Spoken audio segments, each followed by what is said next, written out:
आता हिमाचल वालियां ने हादी करती घुम्मण आए पंजाबी दा कतल कर दिता है ढाबे वालियां ने। तां दस दिए कि हिमाचल दे धर्मशाला विखे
दे भरा ढाबे दे पहुंचे। पूरी कहानी नवदीप सिंह दे भरा दी जुबानी। सर देखिए, सबसे पहले इतनी गलत हुआ। ये हमारा भाई था, मेरे ताया जी का लड़का था। घूमने आए थे इधर अपने रिलेटिव्स के साथ। भाई था उनका जीजा था।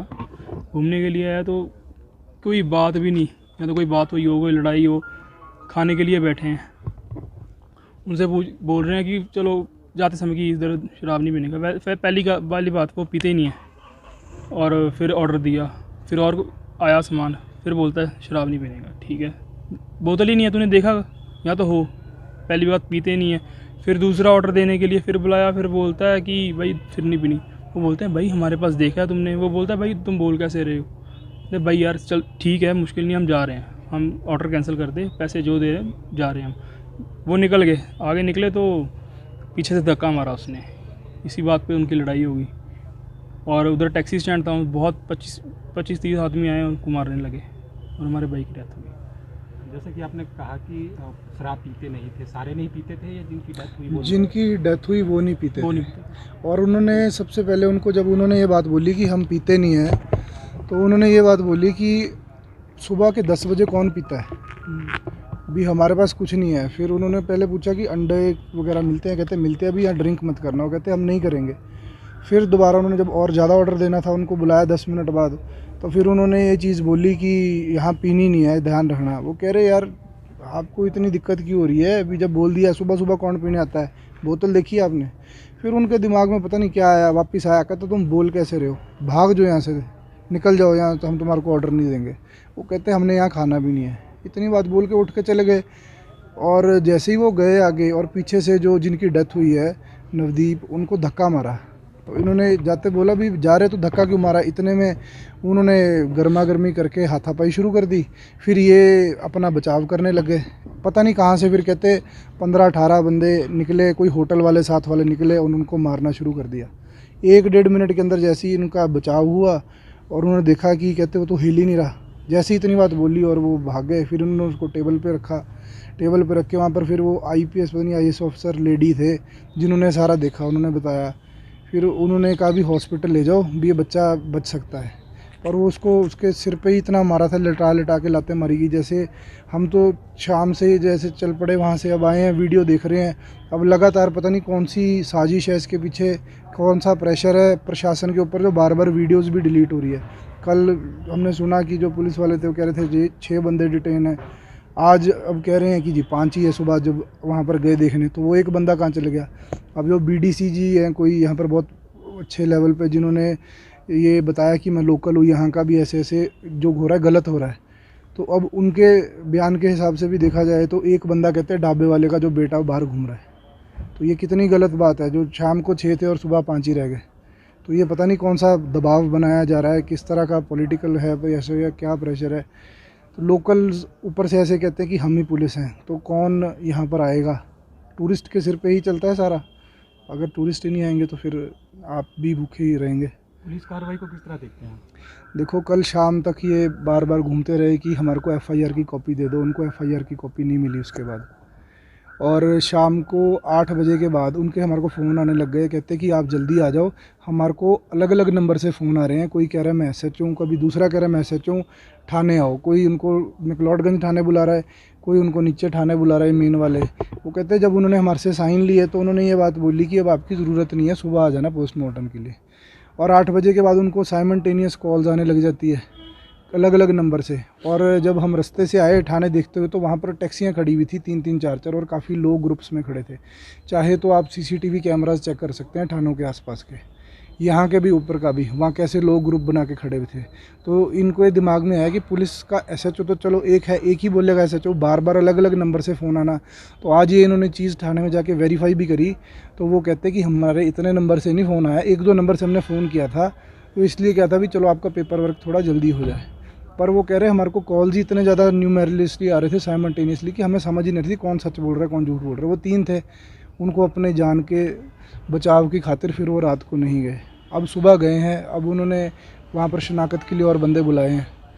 अब देखो क्या होता है क्या नहीं होता। हमारी तो यही मांग है कि वो जो ढाबा है वो बंद होना चाहिए जहाँ हमारा भाई चले गया सबका, और उनको कड़ी से कड़ी सख्त से सख्त सज़ा मिलनी चाहिए। 302 का पर्चा दर्ज हुआ है, तो वो सारे जो उनका बेटा है, मालिक है, जो भी है, वो सारे उनको कड़ी से कड़ी सज़ा मिलनी चाहिए।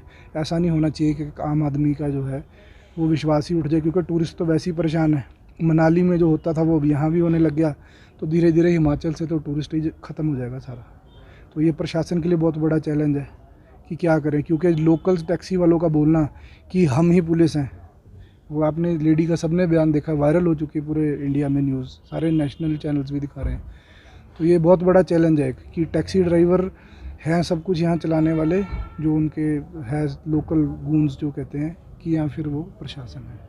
आर्यन कॉफ़ी शॉप वाला था, 4 बंदे थे हम, और जैसे हम वहाँ पे पहुँचे कि वो बोल रहा है कि शराब नहीं पीनी यहाँ पे। तो हमने कहा कि हम शराब थोड़ी पीने आए, हम नाश्ता करने आए, सुबह सुबह थोड़ी ना शराब पी लेंगे। तो हम अंदर बैठे ऑर्डर दिया उसको, तो उसने फिर कह दिया कि शराब नहीं पीनी यहाँ पे। तो हमने कहा कि हम शराब थोड़ी पी रहे, तेरे को ऑर्डर दिया तो ऑर्डर करके लगा दे अपना। तो इतनी देर में वो गुस्से में बोलने लगा कि निकलो यहाँ से, निकलो बाहर, यहाँ पे नहीं खाना कुछ। तो हमने भी कहा चलो ठीक है, हमने भी नहीं खाना यहाँ पे। तो हम जैसे जैसे बाहर निकलते रहे, एंड में मेरा भाई था बड़ा नवदीप सिंह, तो वो लास्ट में निकला, तो उसको धक्का मार दिया इन्होंने। तो उसने भी जैसे पुशबैक किया, तो बोला कि धक्का क्यों दे रहे हैं। तो इतनी देर में वो सारे झगड़ा करने लग पे। तो आसपास के ढाबे वाले, टैक्सी वाले सारे इकट्ठे हो गए, 15-20 बंदे इकट्ठे हो गए। तो उस तो बाद पता नहीं लगा कि हम 4 बंदों को अकेले को 4-4 5-5 बंदे पड़ गए थे। तो जैसे ही हमारी निगाह पई कि नवदीप गिरा हुआ है, तो हम छुड़ा कर भाग कर गए। उसके बाद इतनी देर को सारे बंदे भाग गए वहाँ पे। तो कुछ फ़ायदा नहीं हुआ हमारे आने का, जो सोचा था सारा कुछ उल्टा ही हुआ उसके। अभी देखते हैं, उसके खिलाफ़ करेंगे सख्त कार्रवाई। अभी अंदर जा रहे हैं, बयान देना है अंदर और भी। तो अभी पोस्टमार्टम वगैरह चल रहा है उसका, और ऐसे कोई फ़ायदा नहीं है, सारे टूरिस्ट ख़राब होएंगे ऐसे। अभी सोचेंगे ही नहीं आगे से कभी आने का हिमाचल में कहीं भी। एक शहर की वजह सारे हिमाचल का नाम ख़राब होगा अब, कि हाँ हिमाचल वाले बंदे सारे टैक्सी वाले ढाबे वाले ऐसे होंगे। अब कौन टूरिस्ट आएगा यहाँ से? आप हरमन नाम बताया ना? हाँ, हरमन जी, पुलिस की कार्रवाई से कितना संतुष्ट है? फ़िलहाल कल तो हमारे ऐसे ही उसे चक्री लगते रहे, 5-7 बार बयान ले लिया इन्होंने अकेले बंदे का। तो आज हम ऊपर गए थे मैक्लोडगंज जो थाने में, तो वहाँ से FIR रिपोर्ट वगैरह ली है। कल क्या कह रहे थे कि हमारे फ़ोटोकॉपी दे दो। आज फिर हम लेकर आए उनसे, और अभी फिर अंदर मेरा बयान ले रहे हैं इन्होंने। कल के बयान ही ले जा रहे हैं, एक ही बयान सेम से हम बोल था कि सेम ही बयान, पता नहीं किस वजह से ले जा रहे हैं। ये नवदीप जो था उसकी एज क्या थी? 33 ऐसी उसकी।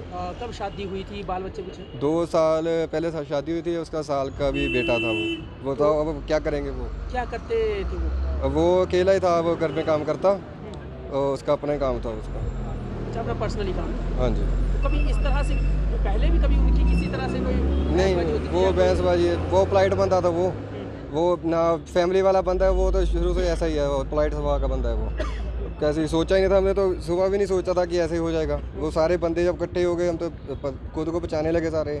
तो उसको जब हमने पूछताछ की वहाँ से, तो पता लगा कि एक आंटी थी, उन्होंने बताया कि ये जब लेट गया था, गिरा था, तब भी इसको 5-7 बंदे इसके ऊपर ऐसे ही मार रहे, लाते लुते मार रहे थे, जो बेहोश हो गया था ये। ब्लड वगैरह निकला था उसके? नहीं, ब्लड वैसे थोड़ा सा यहाँ से निकला था, तो वैसे कह रहे कि ब्लड जाम हो गया, क्लॉटिंग हो गई थी। यही तो बात है ना, जहाँ तो हमारे पास दारू की बोतल हो, फिर तो बंदा कहे कि हाँ भाई आपने शराब नहीं पीनी, ये नहीं करना। ना हमारे पास कोई शराब की बोतल, ना कुछ, सीधा रूम से रेडी होके नीचे नाश्ता करने आ रहे हैं हम। तो 2-3 बार उसने बोला कि हमने कहा, फिर कह रहा निकलो, हम निकलने लगे तो धक्का मुक्की करने लग गए। अच्छा, हाँ जी। इसके पीछे क्या वजह मानते होंगे? वजह तो खुद को नहीं पता, कि पीछे से कोई गुस्सा करके आया, गुस्सा हमारे पे उतार रहा है, फिर साथ वाले बंदे सारे इकट्ठे हो गए, सब पीट रहे हैं, पता नहीं वजह क्या है, क्या इतनी सी बात है, इतना नुकसान किया उन्होंने।